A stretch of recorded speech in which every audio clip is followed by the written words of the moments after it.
In this episode, I'll explain to you how you can learn the basic facts about a given language. So let's get started. For example, we're in Chinese, so let's get some basic information about Chinese. If we go to languages from the main menu, then the first tab is the name of the language. Then the first item in the secondary navigation is the name of the language. In this case, it's Chinese. And here we can learn about the Chinese language. We have some images of Chinese people, and then we have a little quick blurb from Wikipedia. You can learn more on Wikipedia, and you can get more useful phrases on Omniglot. Then following that are 5 different tabs. The first tab is facts. Right? You can get some basic facts about the Chinese language. You get the ISO codes, you get the glotlog IDs, and you get our language player's internal ID for the language. Then you get the location in latitude and longitudes of the language.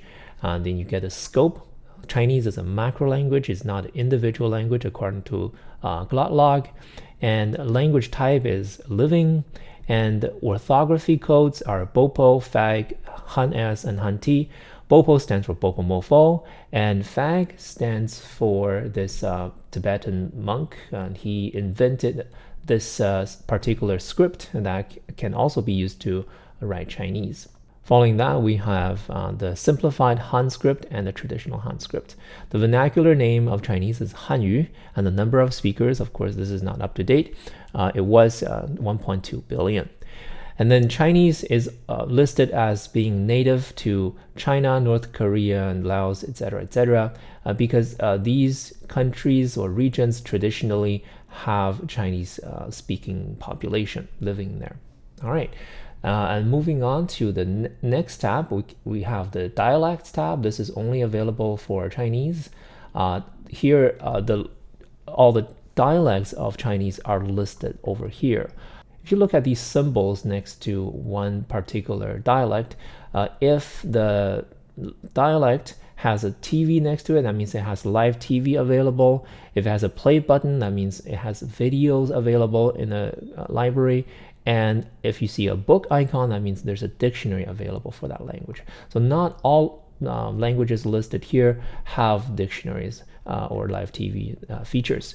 So here you can see Chinese Mandarin is listed on top, and then you have Cantonese, Wu, Jin. This is sorted by the number of speakers.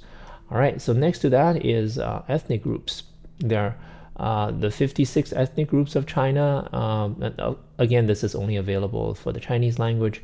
You see the different ethnic groups and what language they speak. If you tap on that, you can go to the section for that particular